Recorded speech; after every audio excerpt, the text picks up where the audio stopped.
What's up, guys? Welcome back to Gotians Games and welcome to another Dragalia Lost video. And today's video we are continuing our ongoing series of how free to play is this game. Now I've done videos in the past with the same motif. Is that the right word? I believe that's the right word for other games such as Sword Art Online Integral Factor, Tales of Aaron, Shin Megami Tensei Liberation. So this is the next video in this series to answer if this is a game that is appealing towards people who don't like to spend money in these types of games. And in all honesty, I like those type of games that you don't have to spend a lot of money in. So let's go through this step by step and break it down so that way you guys have a better understanding of if this game is going to be a game that's easy on the wallet or not. Alright, so first things first, you see here I'm in my dailies. So just like every other gacha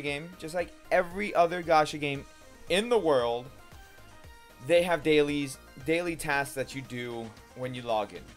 So this is no exception. This one has it.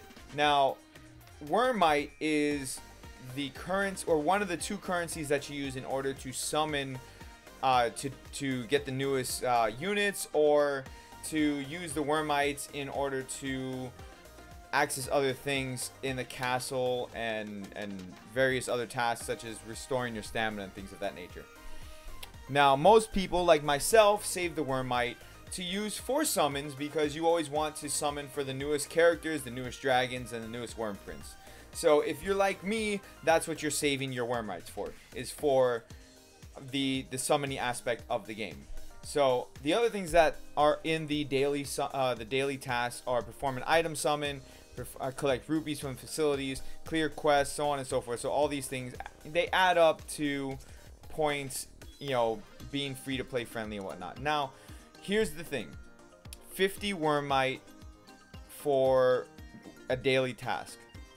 All right, in order to get a better perspective of things, if you're going to focus more on the summoning aspect of it, you go into the summons. A single summon, I'm not going to do it, but a single summon costs 150 Wyrmite, meaning that it takes 3 days to do one single summon. Now that's a lot, okay, because what you really want to do multi-summons, because you have a better chance of getting a 5-star unit on multi-summon, because multi-summons guarantees you a 4-star or higher. So with that being said, 3 days for one single summon is a long time. Okay, so 3 days, it's just to put into perspective, it'll take you, it should take you about, what is it, 30 days for one multi. It's something like that. It's 30 days for one multi if you put into that regard. Because 3 days, yeah, so 10 times, so 3 days, so 30 days for one multi summon. So if you don't spend any money, you just rely on the daily tasks, the daily tasks will net you one multi summon a month. Now, besides that, we also have login bonuses. So every time you log in, you're going to get a bonus. Now, within that login bonus, they do offer some Wyrmite in there, as far as some other materials that are really good as far as upgrading your characters, and for yeah, upgrading your characters. I mean, pretty much everything is used for upgrading your characters, or for upgrading your dragons or your weapons or your worm prince. Now, of course, just like every other game, you got your quest, which is your story mode.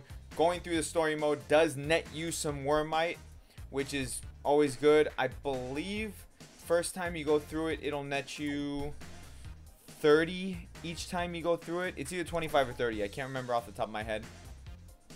It doesn't tell you, which kind of sucks. But it'll net you 30, and then there's tasks, which you can see it right here. So you have 3 marks. So when you complete these 3 marks, you get 5 Wyrmite for every mark that you do. And if you complete them all, you get, I believe, 25 total Wyrmite. So from running a story mode or story mission, you get, I believe, it's a total of 50 Wyrmite for each chapter that has one of these tasks that are up there.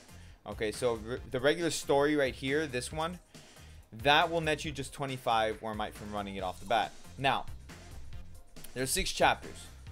Alright, there's 6 chapters, but you have different modes. You have normal and hard, and I believe if you complete the hard... Excuse me. I believe if you complete hard mode, you get... there should be one more mode. I'm not 100% sure. I haven't done it yet. But most games are usually like that. If it's not available right now, it may be in the future. With that being said, that's another way to get Wyrmite. Another way to get Wyrmite would be when you get new units and when you get new dragons, you access what's called Adventurer Tales. No, that's not what I meant to click on.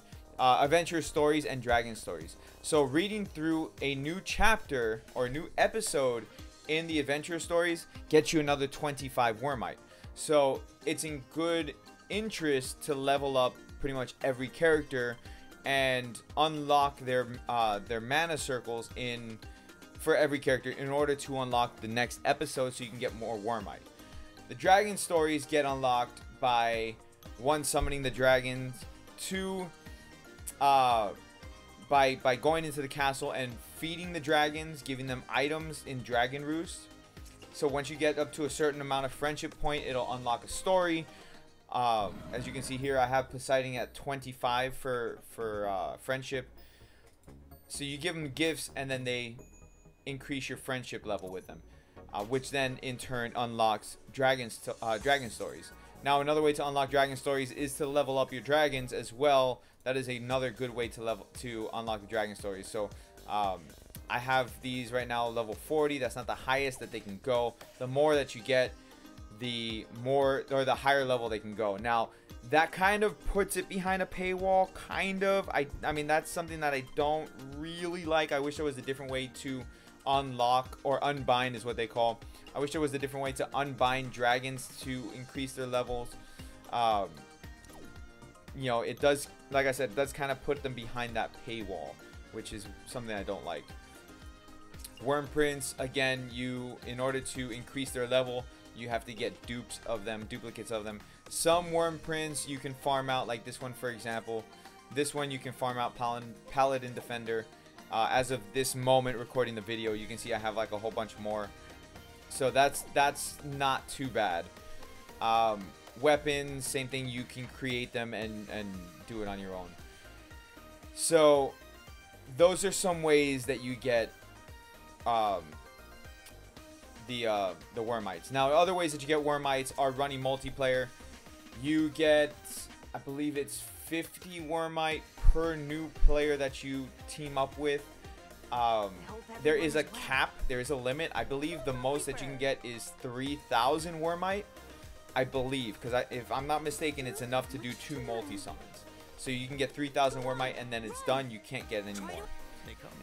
So with that being said, all of that put together for you guys, how free-to-play friendly is this game? I would say it's kind of an in-between. It's an in-between in the sense that once you get to endgame content, once you finish doing the story mode, once you played through multiplayer and you can no longer get any Wyrmite from multiplayer, you're kind of stuck in that paywall aspect of the game, which is not very good. It's really not, because then at that point it's like, all right, how much are you willing to spend? Now some packages that they have are worth it as opposed to some other ones. Of course, if you straight up just purchase the Wyrmite instead of doing packages, and I don't know why I even clicked on that. I can't show you here because I'm running this through the emulator. It won't show through the emulator, so I do apologize for that. So even if I clicked in here, it won't show it. So it'll just say error. But as you can see, like there's different ones. So these here, the packs on this one. So the welcome pack is $24.99, which it gives you a free 5-star, and it gives you a good deal of diamantium, which is the currency that's the paywall currency. Other packs are like $20. You have some that are $10. Some of them are worth it. The ones that, okay, of course it's gonna close out on me there. But some of the ones that I purchased already, they were worth it because they weren't that expensive in comparison to just purchasing the diamantium straight up. which I would never recommend. I would always recommend, if you're going to go and whip out the wallet, to do it on the better deals. But like I said, the game is kind of an in-between of the free-to-play aspect and the not free-to-play aspect. There are games that are much more free-to-play friendly. Star Ocean, Tales of Aran are a lot more free-to-play friendly than this one. Bleach Brave Souls is another good example. Sword Art Online Memory Defrag, again, is another good example of a very free-to-play friendly game. This one, like, I can't get over the fact that it's in that in-between, because you will get to that paywall aspect, and then it's like, okay, I save up forever or I spend the money for the Diamantium. So that's how it is in this game. And going forward, I will do banner reviews, like should you summon on these banners and things of that nature. I believe that type of stuff will help in the future of this game as far as the people who are playing the game. Anyways, before this video becomes even longer than I intended it to, let me know what you guys think down in the comment section below. If you disagree with me, fine. If you agree with me, that's okay too. Just let me know. Hit that like button, subscribe if you guys are new, and I will catch you all in the next Dragalia Lost video. You guys have a great rest of your day. Peace out, guys.